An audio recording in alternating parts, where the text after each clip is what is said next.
In 1941, a group of young Thai men are accepted into the army as new recruits, so everyone gets their picture taken. Afterward they sneak into the pier, where Mok charges them a few coins to let them look inside a boat. It turns out a soldier is getting naughty with a woman, so his teammates spy on him and get busy with their hands. Soon the captain arrives and yells at Mok for his little business. He makes Mok exercise while he bursts into the boat to scold the others as well. However, instead of paying attention, Mok and his friend throw a net over the captain and the team runs away. The captain moves fast too and appears on the road to block them. Then he punishes them by making them exercise on the beach for hours. The guys end up playing with the waves. Meanwhile, Mok's brother Mek learns that his girlfriend Pen is pregnant. He's so excited about the news that he pulls out a ring to propose, and Pen says yes.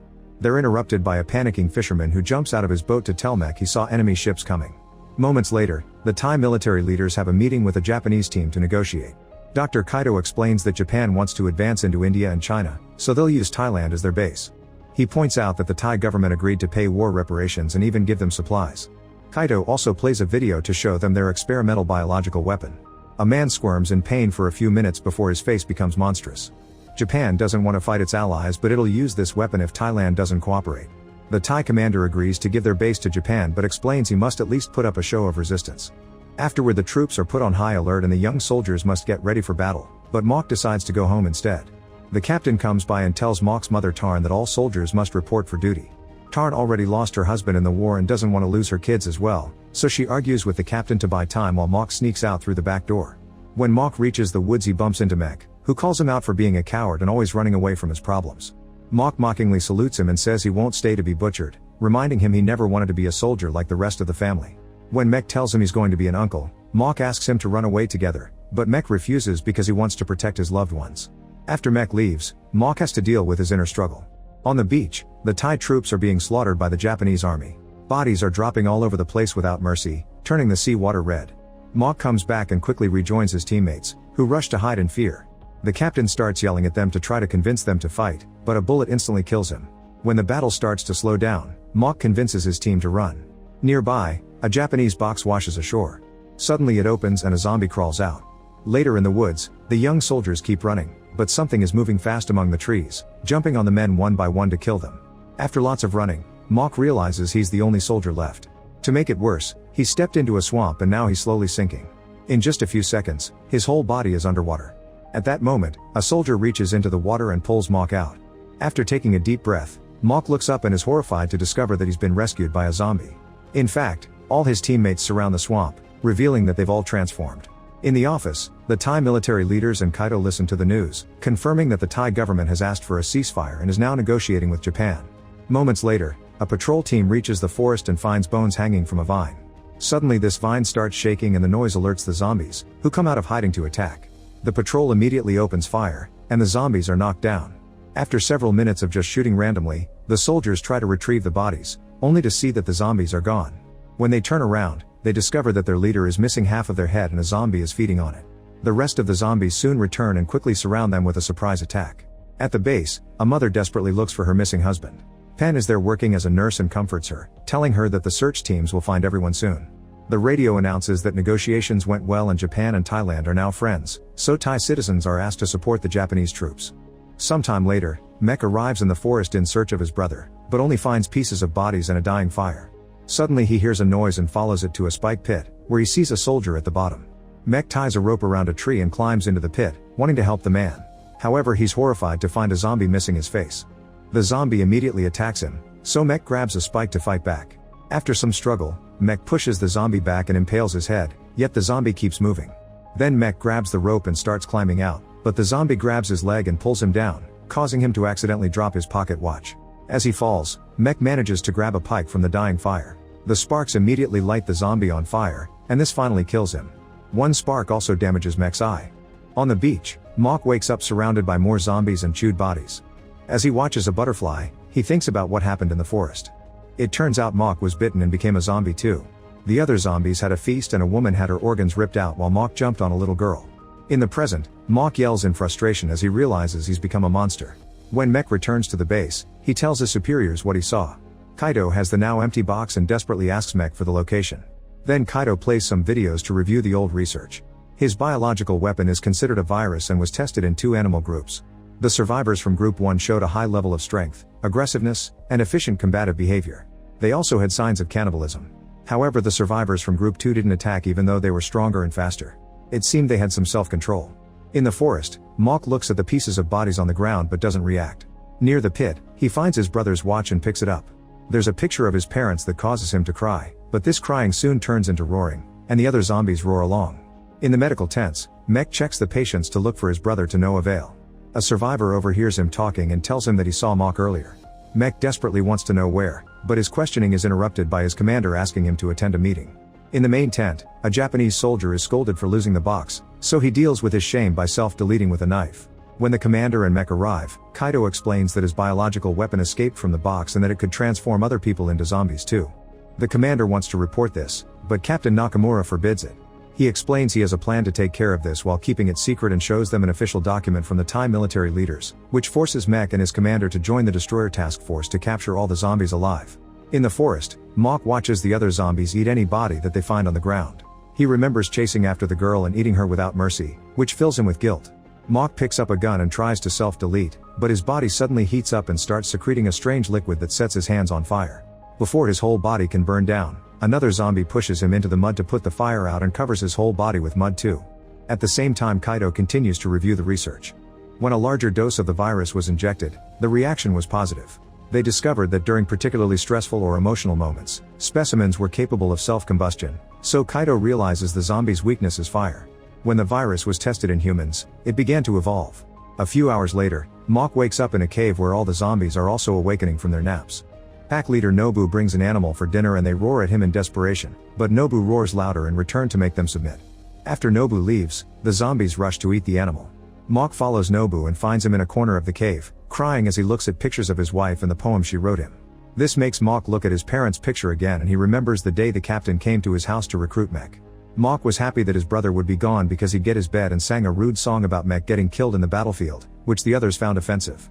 In the present, Mok cries and finds the same sadness in the way Nobu is howling. When Nobu leaves the cave, Mok follows him and finds the pictures in the water. Nobu is standing in the river and staring ahead because he's hallucinating the ghost of his wife. She shares words of love and recites the poem, putting Nobu through lots of grief and stress. After yelling in frustration, Nobu's body dissolves into ashes, which touch a plant to make it blossom. Meanwhile, the other zombies are feeding on a big animal, but they're still hungry. One of them manages to speak and tells his friends that Japan made them like this, so they should eat them for revenge. In the forest, the task force finds a massacre. There's blood, flesh, and limbs all over the place, so they follow the trail of destruction to keep looking for the zombies. When they finally hear a noise nearby, Nakamura makes his team hide. Then he pulls out a knife to spill some blood. A zombie is immediately attracted by the smell and approaches Nakamura, but before he can attack, a soldier shoots him with a harpoon to capture him. At the base, the captured zombie is kept in a cage. The soldiers throw hot water at him and Mek complains, considering it torture. He thinks it'd be better to kill the creature, but Kaido wants to catch all the zombies and keep them alive to study them. At that moment, the zombie removes the harpoon from his body and shakes the cage bars, so a soldier shoots him several times. The zombie is in a lot of pain but he won't die. Afterward, a civilian is brought and the zombie immediately recognizes him as his father. They both cry for each other as the father demands to know what they did to his son. Nakamura suddenly stabs the father in the head, and the zombie has a breakdown. Mek immediately loses his mind, so his commander drags him away and reminds him they don't have authority anymore. Then Nakamura makes his men pour poison gas on the zombie, who keeps crying and reaching for his father. A furious Mek jumps on Nakamura and punches him, so the commander has to drag him back again. Nakamura points his sword at them and tells the commander to deal with his men. The commander reluctantly informs Mek that he's now discharged from the mission, so he must go home. At that moment, the zombie manages to break the cage and come out. The soldiers watch in shock as the creature starts eating his own father. When Mok returns to the cave, he finds the zombies discussing their past lives. They all used to have dreams for their futures, but they had to abandon them when they were forced to join the army. One of them admits he wanted to sing, so he shares a song and soon everyone is singing along. At that moment they realize one of them is missing, so they agree to go looking for him. In a village nearby, the locals are doing a special ritual to try to keep the evil creatures away. Soon the zombies surround the village and start feeding on the locals. A mother and her daughter are shocked to notice that one of the monsters is their beloved husband and father. Meanwhile, Pen is going home on her bicycle, but she has to stop to fix the light. Suddenly she sees someone walking and screams because it's only a couple of legs. At home, Tarn is praying for her son's safe return, unaware that Mok is approaching the house. When a picture falls from the wall, she sees it as a bad omen and closes the window. Afterward she steps outside to smoke and is suddenly startled by Mek, who tells her to stay inside. He also explains that his brother is probably alive, so Tarn thanks him for the good news with a hug. Mock overhears everything and cries as he realizes he can't reunite with them, so he leaves. At that moment Pen arrives and tells them what she saw. Mech immediately brings out a gun and gives it to Tarn, telling her to shoot anything strange and set it on fire if it still moves. In the forest, a monk is meditating behind a veil. A zombie tries to approach him and the monk immediately recognizes him as his son, so he starts praying. The zombie falls to his knees and prays too before leaving. Nearby, a zombie is chasing after the mother and her kid. When the girl falls, the zombie manages to catch up to them, but he freezes because he recognizes his daughter. At that moment the commander and his right hand arrive and the soldier gets ready to shoot, but the commander stops him. The zombie says his daughter's name and tries to communicate, so the girl touches his face and cries because her dad is hurt. When the zombie is about to touch her head, the task force appears. The mother drags the girl away before the soldiers shoot their harpoon, but the soldiers fail their shot and end up killing both the woman and the child instead.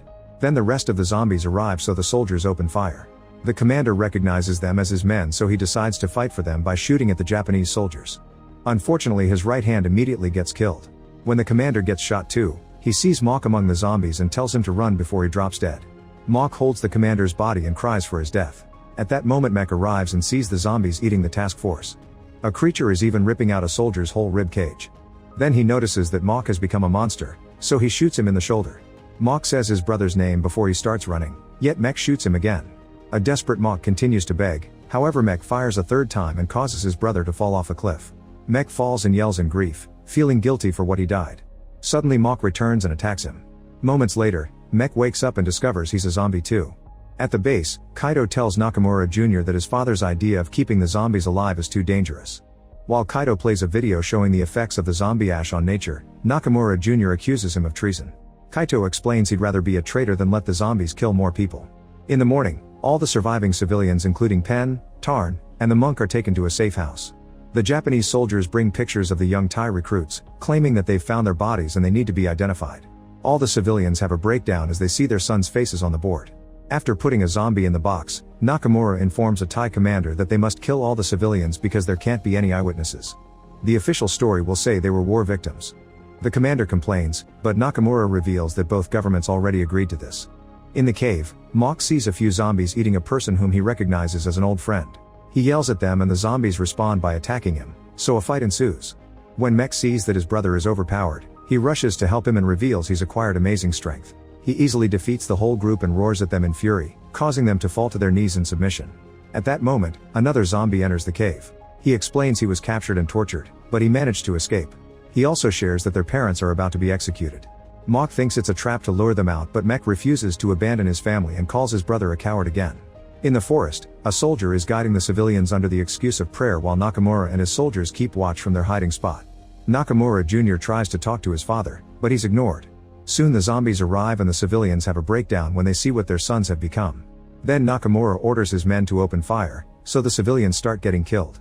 One by one, they all drop dead to the ground. The zombies run to hold their dying relatives as they cry in grief. Mock clings to his mother while Mech cries over Pen. After some hesitation, Mech decides to bite his girlfriend, keeping her alive by transforming her.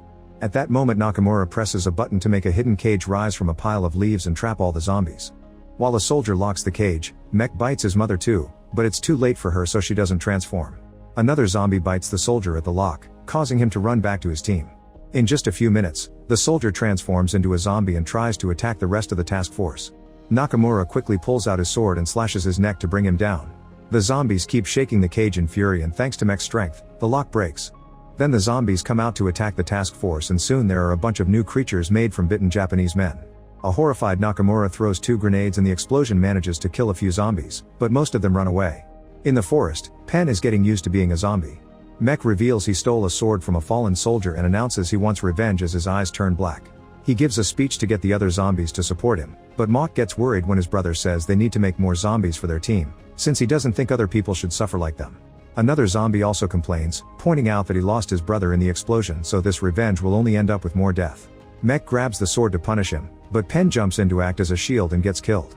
Mock cries out in grief, yet Mech doesn't react. He just kills the other zombie and says he has a plan. The next morning, Mock wakes up thinking about his family and all the wild things that happened over the past few days, unable to deal with so many emotions. Suddenly he sees a hallucination of his family and his body starts turning into ash. However, when he remembers his brother calling him a coward who doesn't fight for anything, He takes the shape of a zombie again. At the base, Nakamura bursts into Kaido's tent and shoots him in the head. Then he searches all Kaido's notes and learns that the zombies are weak to fire, so he tells his men to get the flamethrower. Moments later, Nakamura and his soldiers are following a few zombies through the forest. The chase eventually takes them to a cave where they're surprised to find thousands of fireflies. Suddenly all the bugs disappear, and the zombies use the darkness to attack. The soldiers immediately open fire, but the bullets don't kill the zombies, so it's easy for them to advance and start biting the members of the task force one by one. When a man activates the flamethrower, the zombies are forced to run away, so another chase ensues. The task force finds the zombies feeding on one of their soldiers, so they open fire again while running to hide in a narrow passage. The zombies follow them, and one by one the Japanese soldiers get killed without mercy. The only one who manages to survive is Nakamura, who leaves the passage and runs until he falls into a puddle. He quickly covers his whole body with mud and stands against the wall, so when the zombies come looking for him, they don't see him and just keep walking. Then Nakamura starts moving very carefully, planning a surprise attack. However, a firefly appears and gives away his position, so the zombies come back for him. Nakamura tries to activate the flamethrower, but the mud has clogged it. While the zombies bite Nakamura, the fallen Japanese soldiers start transforming. Soon Nakamura becomes a zombie as well. At the same time, Mok arrives and finds the flamethrower on the ground. When the Thai zombies try to leave the cave, they find Mok blocking the entrance. Mok cries for his brother and his teammates, which triggers Mek's memories. His eyes go back to normal and he salutes Mok, who uses the flamethrower to set them all on fire. Nakamura and the task force come to the entrance too when they're done transforming. Mek and his men immediately jump on them to spread the flames so everyone can die together. After remembering his friends one last time, Mok jumps in to meet his end as well. Make sure to subscribe and turn on notifications so you can watch more videos like this. Thanks for watching.